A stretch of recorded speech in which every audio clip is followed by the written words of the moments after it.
This video is going to cover adding employees in Control.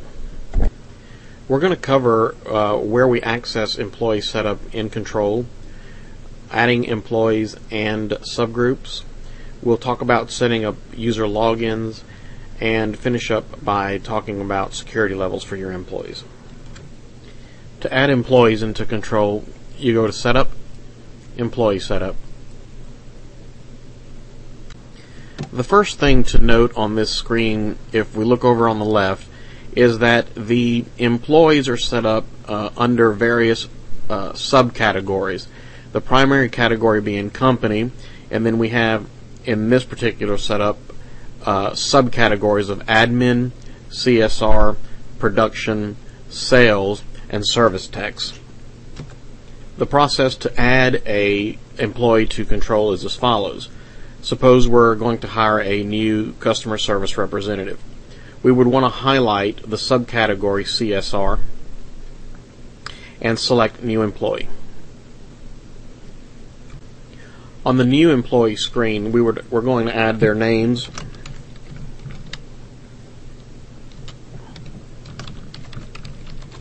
and like most other parts of Control, the only fields that are required will be the fields in blue.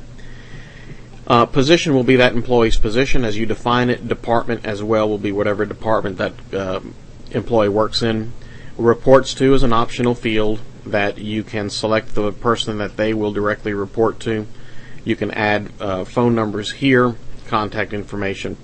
The report menu field will define what reports that particular employee is going to have access to.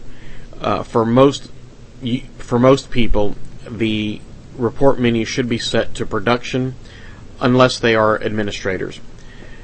Use of the system is defined here. They are defined as, in this case, John Signmaker will be an active employee. He is not a salesperson. We will show him on the time clock. We will create a calendar for John, and we will also show him on line items. Also on the employee setup screen, there will be fields to enter the license number and tax ID number of that employee. What type are the employee's current status, regular, contract, on leave, or prior. Fields for hire date and termination dates. These are all optional fields that do not have to contain any information if you don't have it handy or you're not going to use it at all. The next tab is the area where you enter that employee's personal information, home address, as well as their personal phone numbers and emergency contact information. Next tab will provide you with an area to store their signature, as well as an image of that individual in the database. And the last tab is for scheduling. The Include in Payroll option will only appear on your employee setup screen if you're using Sirius's payroll module. If not, it'll be grayed out. At this point, we have all of the information that we need to save the employee file, so we're going to save, and we're going to get a confirmation screen that says time clock requires that the employee have a username. Do you wish to create one now? Yes or no?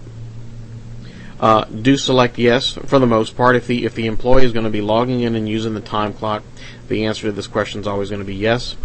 And it's going to bring you to this next screen where, as you can see, the login name for the user has already been picked, which is by default the first initial last name. You can enable the user login here. You can set their passwords, and with this option, force them to reset the password on next login. The option to can log into Control will determine whether or not that user can access the system. The other part of employee setup is setting the security template for them. For most non-admin users, and the default setting is set to standard, which allows the user to do most everything that they need in the program without accessing admin reports and admin functions.